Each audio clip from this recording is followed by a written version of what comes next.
دوستوں ساتھیوں، باچا خان کی جدوجہد تقریباً 1 صدی پر محیط ہے۔ 100 سال ہو گئے اور 100 سالہ جدوجہد میں جو میں سمجھتا ہوں انہوں نے ایک عظیم رستہ لیا عدم تشدد کا، اہنسا کا، کیونکہ اس زمانے میں برٹش سامراج میں انگریزوں کی غلامی کے خلاف جو جدوجہد چل رہی تھی، بہت سے لوگوں کے خیال تھے کہ بندوق لے کر ہم انگریزوں کو بھگا دیں گے۔ انگریز تعداد میں کم تھے، لیکن انہوں نے اپنی حاکمیت قائم رکھنے کے لیے ہندوستان کے لوگوں کو کرائے پہ لیا ہوا تھا، اس لیے بہت سے لوگوں کا خیال تھا کہ ہم بندوق لے کر بھگا دیں گے۔ لیکن گاندھی جی نے جو عدم تشدد کا راستہ لیا کہ ہم بندوق نہیں چلائیں گے، لیکن اپنی اندرونی طاقت جو ہے، انسانی اعمال جو ہیں، انسان کی ثابت قدمی جو ہے، اس جذبے سے ہم کھڑے ہوں گے، انگریزوں کی غلامی کا انکار کریں گے اور انگریزوں کو یہاں سے نکال بھگائیں گے۔ تاریخ نے یہ طے کیا کہ وہ انسانی عزم اور ارادہ، اٹل ارادہ تھا، وہ فاتح ہوا اور انگریزوں کو بھاگنا پڑا۔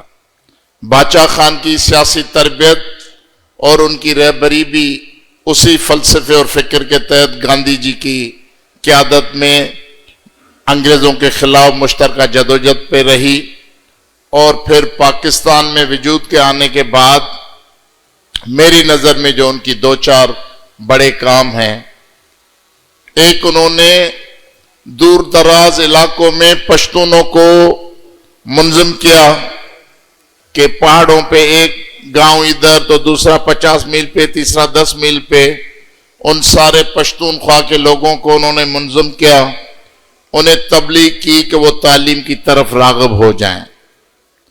آج بھی اگر پاکستان میں دیکھا جائے گا تو معیاری تعلیم جو ہے وہ پشتونخوا میں سندھ، پنجاب، بلوچستان سارے علاقوں سے بہت بہتر پوزیشن میں ہے۔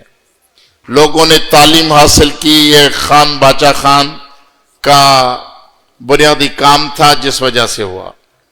دوسری بات یہ تھی کہ انہوں نے پشتونوں کو اپنی غربت اور کم وسائل کی وجہ سے، تب ابھی تیل، کوئلے، گیس اور یہ ریئر ارتھ منرلز یہ نہیں پیدا ہوئے تھے، انسان اپنی زمین اگاتا تھا، محنت کرتا تھا، کدار چلاتا تھا۔ اس زمانے میں انہوں نے محنت کا جو درس دیا اپنے لوگوں کو کہ آپ اگر بوٹ پالش کرنا پڑے تو آپ اس میں اپنے آپ کو کمتر نہ سمجھیں، اگر ٹرک پہ چڑھ کر آپ کو بوری کندھوں پہ لادنی پڑے آپ اس میں اپنی کمزوری یا کمتر نہ سمجھیں۔ تو یہ محنت کا جو انہوں نے درس ڈالا پشتونوں میں، تو ماشاءاللہ آج سارے پاکستان میں بغیر کسی فرق کے ہر آدمی یہ کہتا ہے کہ پشتون محنت کش آدمی ہے، پشتون محنت کرتا ہے اور محنت کر کر روزی کماتا ہے۔ یہ اس کے افکار کا ایک سلسلہ تھا۔ اور دوسرا یہ تھا کہ انہوں نے ہمیشہ غلامی کی مخالفت کی، انہوں نے کبھی نہ غلام رہنے کو پسند کیا اور نہ ہی غلام بن کر مرنے کو ترجیح دی۔ ان کا خیال تھا کہ انسان آزاد پیدا ہوا ہے، اسے آزاد اور باوقار طریقے سے زندہ رہنا ہے۔ آزاد ہو اور غلام ہو کسی جاگیردار، کسی وڈیرے، کسی خان، کسی چودھری کا، تو وہ بھی غلامی کی شکل ہے۔ تو انسان آزاد پیدا ہوا ہے، اسے آزاد رہ کر قبر میں جانے کی ضرورت ہے، اور باچا خان نے اپنی زندگی میں عملی طور پر وہ کر دکھایا۔ اور اس کے بعد انہوں نے سادگی کا سبق دیا کہ انسان جتنا سادہ زندگی اختیار کر سکتا ہے وہ مسئلے اور مسائلوں سے بچا رہے گا۔ وہ کھدر کا کپڑا پہنتے تھے، اس زمانے میں گاندھی جی نے اعلان کیا تھا کہ یہ فرنگی کے کوٹ وغیرہ اتار دو، تو لوگوں نے ہینڈ لومز پہ اپنے کپڑے بنائے، خود کپڑے بناتے تھے، خود پہنتے تھے. تو وہ کھدر پہ اس نے اپنی ساری زندگی گزاری. یہ تو ایمل ولی بتائیں گے کہ وہ ایک جوڑا رکھتے تھے یا 2 جوڑے رکھتے تھے، لیکن یہ کتابوں میں ہے کہ وہ ایک جوڑا خود دھوتے تھے پھر وہ پہنتے تھے. ایسی صورتحال میں انہوں نے اپنی زندگی بسر کی. اور ہمارے آنکھوں کا مشاہدہ ہے کہ جب وہ کسی کے مہمان بنے تو اگر 2-4 ڈشز کھانے کی، کوئی مرغی، کوئی گوشت، کوئی دال کوئی رکھے تو وہاں بھاچا کھانا نہیں کھاتے تھے. وہ کہتے تھے کہ ایک چیز، یا دال رکھیں یا گوشت رکھیں یا چاول رکھیں، یہ 10 طعام جو آپ نے رکھے میں کھانا نہیں کھاؤں گا. اگر میزبان ضد کرتا تھا وہ اٹھ کھڑے ہوتے تھے اور مجبوراً میزبان کو وہ ساری چیزیں ہٹا کر ایک چیز خان صاحب کو پیش کرنی ہوتی تھی. تو یہ ان کے کردار کی ایک مضبوطی اور ثابت قدمی تھی. اور انگریزوں کے زمانے میں، کیونکہ انگریزوں کے زمانے میں یہ ہوتا تھا کہ غلام آدمی ریلوے میں سب سے بڑی سواری تب بسیں یہ ٹرک اپنی نہیں تھی، پشتونوں کی ریل ہوتی تھی. تو انہوں نے گاندھی جی جو پڑھ کے آئے تھے انگلینڈ سے بارٹ لا، وہ ساؤتھ افریقہ گئے اور کوٹ سوٹ پہن کے وہ پہلے درجے کی ٹرین میں سفر کر رہے تھے. تو انگریزوں نے اسے گلے سے پکڑ کے باہر پھینکا کہ تم غلام ہو، تم کیسے اس ریل میں سفر کر سکتے ہو. پھر گاندھی جی جب ہندوستان آئے تو خان غفار نے یہ طے کر لیا کہ اب ہمیں ان حکمرانوں کی کلاسوں میں نہیں بیٹھنا ہے. وہ پاکستان بننے کے بعد بھی اتنی کمزور اور ضعیف حالت میں بھی وہ ریلوے کے 3 درجے کی بوگی میں سفر کرتے تھے. تو یہ انسان کے کردار اور ثابت قدمی کا ایک عظیم کارنامہ ہے، اور وہ خان باچا خان اس کا ایک مجموعہ تھے جو ہمیشہ اپنے نسلوں کے لیے انسپائریشن پیدا کرتے ہیں، اتساہ پیدا کرتے ہیں، اور اپنے قومی حقوق کے لیے شعور پیدا کر کے لوگوں کو عمل کے لیے تیار کرتے ہیں. باقی اس ملک میں مجموعی طور پر جو جمہوری ہلچل ہے، قوموں کی اپنی مشترکہ جدوجہد. ایک زمانہ تھا کہ ہم پشتون، بلوچ اور سندھی، کسی حد تک سرائکی بھی اپنے آپ کو اس ملک میں محکوم مانتے تھے اور محکوم سمجھتے تھے. پنجاب کو ہم نے ہمیشہ بالادست طبقوں کا طرفدار، حمایتی اور اپنے ہر دور کے عامر کے گلے کا بغل بچہ سمجھا. اس کے لیے ہم جو محکوم قومیں تھی پاکستان میں، ان میں بہت انڈرسٹینڈنگ تھی، مشترکہ مفادات تھے. ایک تو مشترکہ مفادات جو خان غفار خان نے سکھایا کہ ہر قوم کا اپنا اپنا مادر وطن ہے. سندھیوں کا مادر وطن ہے، اس کے سائل وسائل کے مالکی اختیار سندھ کے پاس ہونی چاہیے. پشتونخوا کے وسائل وہ پشتونوں کے بچوں کی ملکیت ہے، بلوچوں کے سائل وسائل وہ بلوچوں کی ملکیت ہے، اور سرائکی جو ہے وہ پنجاب کے پیٹ میں ہڑپ کیا گیا ہے. اگر کبھی موقع ملے تو وہ سرائکی قوم نمودار ہو تو سرائکی بھی محکوم قوموں کی حیثیت میں کندھے کندھے سے ملا کر کھڑی ہو سکے. یہ ہماری مشترکہ جدوجہد تھی. لیکن سامراجی چالوں کی وجہ سے اور سامراجی کارندوں کی وجہ سے، ان کے جبر، تشدد اور لالچ اور بہت سارے مسائل کی وجہ سے، وہ جو 90 کی دہائی میں، 80 کی دہائی میں ہماری جو مضبوط ترین انڈرسٹینڈنگ تھی، ہمارے پاس بحث نہیں ہوتے تھے، ہمارے پاس صرف سیاسی ایجنڈا ہوتی تھی. ہمیں پتا ہوتا تھا کہ یہ پشتون جو میرے ساتھ بیٹھا ہے اس کے احساسات جذبات کیا ہیں. ہم بغیر کہیں ایک دوسرے کی بات سمجھ سکتے تھے. ہم نے مشترکہ جدوجہدیں کی, مشترکہ جیل کاٹے, جنرل ضیاء کے مشترکہ کوڑے کھائے. تو ہم اس سارے جبر کا مقابلہ کرتے ہوئے اپنے احساسات اور جذبات کو جاری رکھتے ہوئے انسانی آزادی کی تحریک کو جاری رکھے ہوئے ہیں. لیکن بدقسمتی یہ ہے کہ آج ہمارے درمیان وہ ہم آہنگی نہیں ہے جو میں سمجھتا ہوں کہ ایمل ولی صاحب کی قیادت میں پھر یہ دور واپس آئے گا. کیونکہ افغانستان میں انقلاب ثور کے بعد جب ہم سب محکوم قوموں کا مشترکہ فیصلہ تھا کہ افغانستان میں بیرونی مداخلت ختم ہو, روس چلا جائے, امریکہ چلا جائے, افغان لوگوں کو اپنے مقدر کا فیصلہ کرنے کا اختیار ملنا چاہیے اور افغان لوگ اپنے وطن میں واپس جائیں. یہ ہم سب زوما کا اور قوموں کا مشترکہ فیصلہ تھا.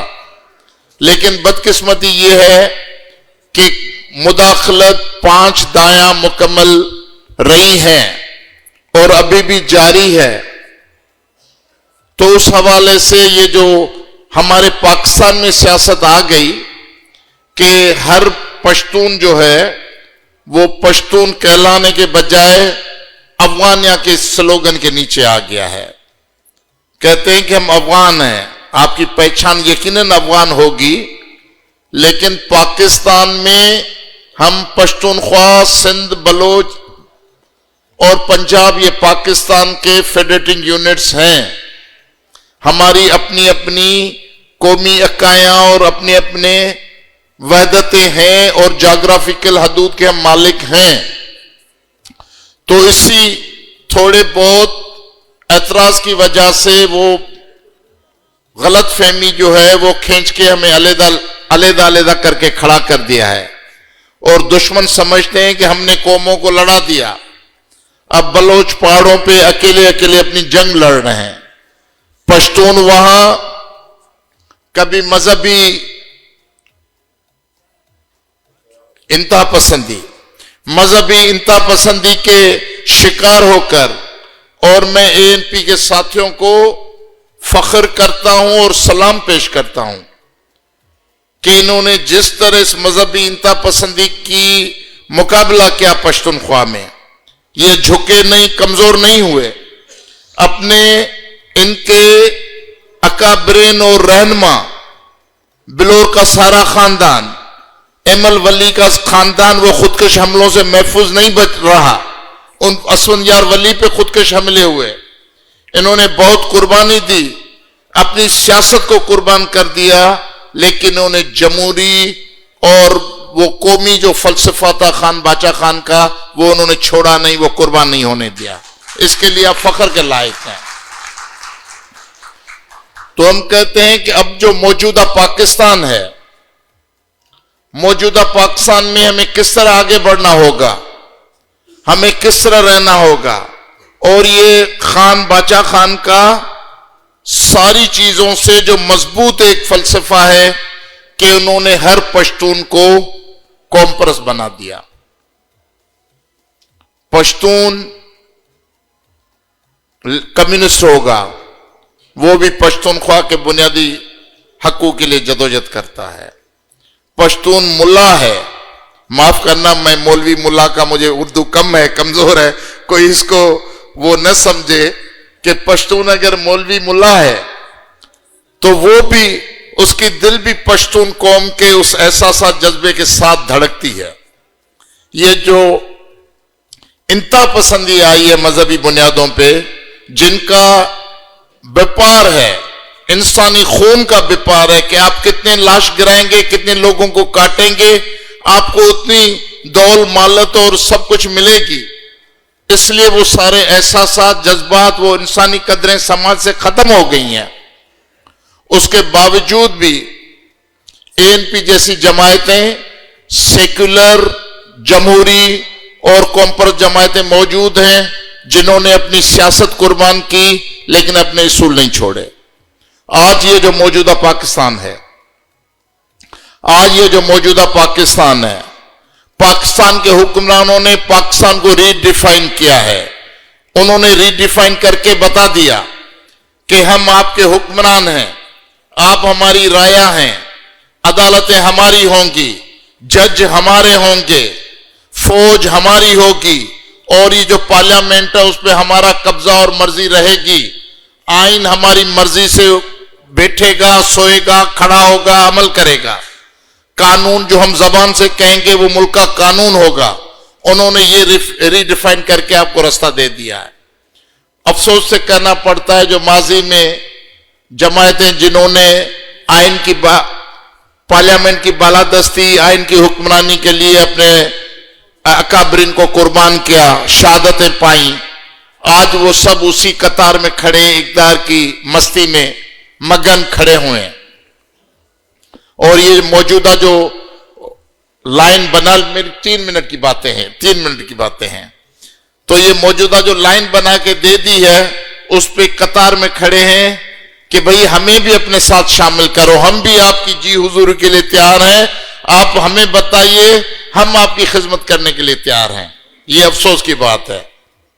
تو اس کے لیے جو ہم لوگ ہیں، جو ملک اور اپوزیشن جو ہے، بہت بڑی بدنصیبی ہے کہ جو سو کالڈ اپوزیشن ہے ان کو بھی اس ملک میں لانے کے لیے انہی لوگوں کے سہارے کی ضرورت ہے، اور خلافت تحریک امیر المومنین کا نظام لانے کی جو جستجو ہے. یہ نہ میرا نعرہ ہے، نہ میرا فلسفہ ہے، نہ باچا خان کا فلسفہ تھا. ہم جمہوری، آئینی اور پارلیمنٹ کی بالادستی چاہتے ہیں، قوموں کی برابری سے اس پاکستان کی تشکیل نو چاہتے ہیں جس میں باوقار طریقے سے ہم ایک دوسرے کے ساتھ اعتماد کے ساتھ چل سکیں، اور اعتماد کے ساتھ رشتہ جوڑ کر پاکستان کو نئے سرے سے تعمیر کریں، جو کامیاب پاکستان ہو، جو جبر سے آزاد ہو، جو خودکش حملوں سے آزاد ہو، جو مارشلوں سے آزاد ہو، جو انسان کو انسانیوں کی فوقیت اور غلامی سے آزاد کرے. ایسا معاشرہ ہم بنانے جا رہے ہیں، ایسا پاکستان بنانا چاہتے ہیں. اس کے لیے موجودہ دور کی جو حکومتی اور اپوزیشن بینچیں ہیں ان سے اگر ہٹ کر جو ہم حقیقی اپوزیشن کے لوگ ہیں وہ ہم مل جائیں، کٹھے ہو جائیں اور ایک دوسرے کا ہاتھ میں ہاتھ تھامے آگے بڑھیں اور باچا خان کے فلسفے پہ اس پاکستان کی تشکیل نو کے لیے آگے بڑھیں گے تو یہ ہمارے آئندہ نسلوں کے لیے نہ صرف یادگار ہوگا بلکہ یہ موجودہ جو خون اور کشت اور غارت گری کی جو بازار ہے اس کو بھی ہم ختم کر سکیں گے اور پاکستان کو ایک کامیاب ملک بنانے میں کامیاب ہو جائیں گے. میں آپ کا بہت مشکور ہوں. Thank you.